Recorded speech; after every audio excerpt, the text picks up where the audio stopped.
আমার মতন যারা প্রাইভেট কোম্পানিতে কাজ করো তারা মানে কি জ্বালাটা সহ্য করতে পারে যে জ্বালা কতটুকু হয়, মানে কি আমি যে এই যে জ্বালা সহ্য করি তারা রবিবার আর শনিবার নাই, দিন আর রাত নাই, 6টা আর 7টা নাই, দিন দুপুর আর রাত 12টা নাই,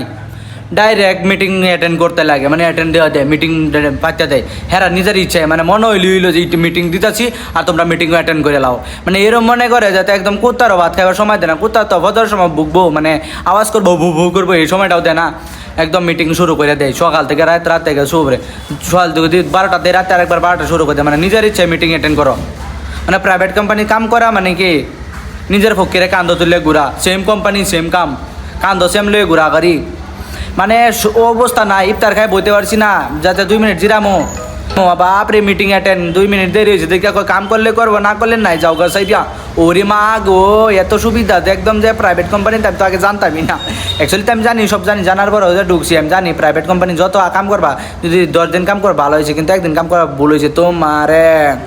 সে একদম মানে বাঁশ ঠেলে সাইডে দিব। তো এটা লেগে কই যে যারা যারা বিজনেস করো তা পারো, মানে বিজনেস করার তোমার আইডিয়া আছে তো কম থেকে শুরু করো, 10,000 থেকে শুরু করো, লাখ টাকা বানাতে পারবা। কিন্তু প্রাইভেট কোম্পানি করলে মাস ঘুরে আইবা, স্যালারি যাওয়া কিন্তু একটিও থাকবে না। আর প্রাইভেট কোম্পানি 2টা খাসিলতি খারাপ, দিনের দুপুর হোক রাতের 12টা হোক তোমার এটা ধরে আয় নাই, তোমার মিটিং যে মিটিং অ্যাটেন্ড করা লাগবো, সন্ধ্যার বিকাল সকাল আর দুপুর আর রাত নাই, তোমার মিটিং যে অ্যাটেন্ড করা লাগবো। সো ভালো থাকবা, প্রাইভেট কোম্পানিতে ঢুকবা না, নাহলে বাস খাই যাবা, জিন্দগিটা বরবাদ শোনা হয়ে যাবো, জিন্দগি পুরা ছাই হয়ে যাবো। প্রাইভেট কোম্পানিতে কাজ করবা না, বাচ্চা তো চিরকাল ছেড়ে খাবা বেড়ার বাল।